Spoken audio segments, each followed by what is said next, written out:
سلامونه دوستانو، ډیره موده پس دا راغلم د یوټیوب ویډیو ته او نن به انشاءالله په دې اړه خبرې کوو.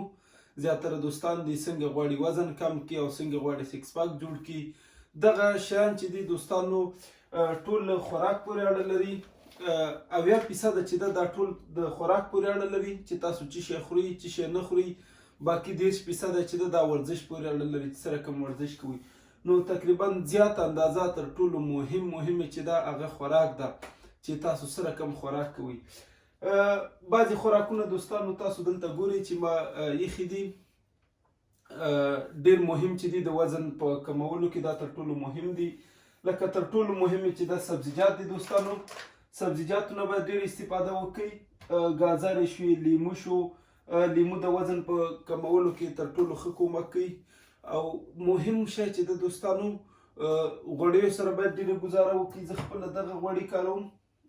دا چې دي د زیتون غوړي دي. نو او که هر رقم غوړي شي، مقصد هغه چې د صحت لپاره دومره زیات ګټور نه دي. کوشش وکړئ په ډېره اول خو بیخي استفاده کوئ، او که بیا استفاده کوئ ډېر کم استفاده کوئ. بل نور شیان چې دي دوستانو دغه عادي ډوډۍ نه باید استفاده ونه کړئ. له دغه ډوډۍ نه استفاده وکړئ. دا چې د وزن په کمولو کې ډېر مهمه ده. او دا نور عادي ډوډۍ چې ده یا زموږ افغاني ډوډۍ چې ده دا زیات وزن ورکوي، زیات کاربوهایدرات لري. نو کوشش وکړئ له دغه ډوډۍ نه استفاده وکړئ. او نور شیان چې دي دوستانو د چرګ سینه شوله، دا مهمه ده. کوشش وکړئ د چرګ سینه چې ده د وزن په کمولو کې یا په زیات اندازه پروټین لري. نو دې نه استفاده وکړئ. جوش کړي وخورئ یا همداسې هغه کې غوړون سره ډېر کم غوړو سره یې پخه کړئ. او بل چې دي دوستانو هګۍ دي. کوشش وکړئ دوستانو د هګۍ چې ده دا زیړې په زیات اندازه کولېسترول لري او دا ډېر زیات فیټ هم لري، چربي لري. نو کوشش وکړئ د هګۍ صرف سپین استفاده کړئ. یا که چېرته سهار کې ډوډۍ خورئ نو 4 دانې هګۍ یا 5 هګۍ جوړوئ. یو دانه ټول هګۍ له زیړو سره استفاده کوي او دا نور نه چې د زیړ خطا کوي او صرف سپین یې پاخه کوي. سپین د هګۍ چې دي هغه وازده یا چربي یې کمه ده او پروټین اندازه هم چې ده جګه ده. نو دا هم چې د وزن په کمولو کې او د عضلاتو په جوړولو کې ډېر ښه رول لوبوي. او بعضې نور شیان دي دوستانو چې ما وویل دغه سبزیجات تر ټولو مهم دي چې سبزیجاتو نه استفاده وکړئ. ځکه سبزیجات چې دي دوستانو هغې کالوري ډېره کمه ورکوي مګر تا موړ ساتي او دغه چې ده د وزن په کمولو کې کومک کوي. نو کوشش وکړئ په روزمره ژوند کې سبزي نه استفاده وکړئ.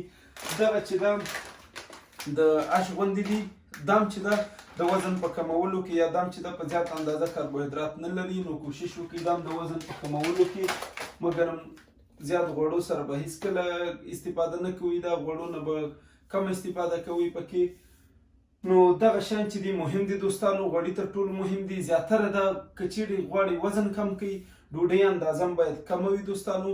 زیات اندازه ډوډۍ ونه خورئ او کله چې خورئ هم زیاتره جوش کړي شیان دوستانو.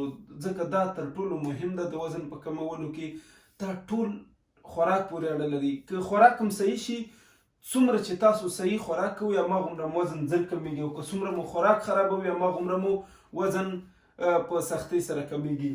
مایع هم چې د دوستانو زیات اندازه پروټین لري او دې نه هم کولی شي استفاده وکړي. دا هم د وزن په کمولو کې ښه رول لوبوي. په زیات اندازه پروټین لري. ټول دوستان چې ورزش کوي نو کوشش وکړي له مایع نه زیات استفاده وکړي. او په دا چې د ویټامین ډي هم لري. نو که کوم ځایونو کې لمر نه وي نو دا د ویټامین ډي په لرلو سره هم ښه کومک کوي.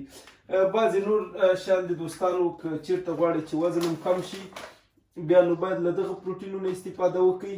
دا چې دي زه به یې راواخلم دوستانو. دا پروټین وای نومیږي. دا چې دلته په هر یو پروټین باندې لیکلي دلته چې څومره اندازه کاربوهایدرات لري او څومره اندازه پروټین لري. دا چې د زیات اندازه تقریبا 80% چې دي دا پروټین لري او باقي چې دا کاربوهایدرات 60% یا ډېر کم دي.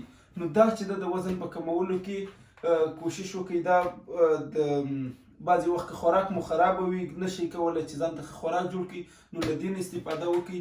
دا هم ښه کومک کوي. دا وزن نه درکوي چې وزن دې جګ لاړ شي. نو دا مهم دي. او یو بل شی دوستانو چې مهم ده، زه خپله سامان راوړم او بیا چې د پروټین په ډبي کې ګډوم. دا دوستانو دا څو شیان مې ګډ وډ کړي دي. دا کولی شئ په سهار کې چې کله سهارنۍ خورئ دوستانو، نو 3-4 کاشوغې دا په یو پلیټ یا کاپ کې اچوئ، ورسره لږ شیدې ګډوئ او یو کیله شوه یا کوم میوه ورسره ګډوئ دوستانو. نو دا چې د په سهار کې تر ټولو زه خپله هر روزانه ورنه استفاده کوم. ډېر اسانه ده، جوړ کړي مې دلته ایښي دي او هر سهار یې کولی شم استفاده کړم، نو ډېر زیات وخت پرې نه مصرفوم. نو دغه خوراکونه وو دوستانو چې ما درته وښودل. کوشش وکړئ د وزن په کمولو کې تر ټولو مهم بیا یې مهم چې خوراک ده، خوراک مو صحیح کړئ، وزن به مو انشاءالله ډېر په اسانه سره کم شي. او چای یو بل شی رانه هیر شو دوستانو چې چای، افغاني چای دا دلته لرم. کوشش وکړئ بعضې دوستان چې غواړي وزن کم کړي، دا زیاتره چای تر ټولو مهم شی ده. د ورځې 1 لیټر پورې چای وڅښئ. چای چې د ډېر کومک کوي چې وزن مو کم شي. نو د لیمو سره یا همداسې نورو شیانو سره د بورې نه غیر بوره به نه استفاده کوئ. کوشش وکړئ دوستانو د وزن کمولو کې تر ټولو مهم چې ده بوره دا چې دا زیات فت یا وازده لري او زیات کالوري لري. نو کوشش وکړئ بورې نه استفاده مه کوئ دوستانو. تریخ چای وڅښئ او خوراک مو منظم کړئ، انشاءالله چې وزن به مو ډېر په اسانه سره راټیټ شي. مننه.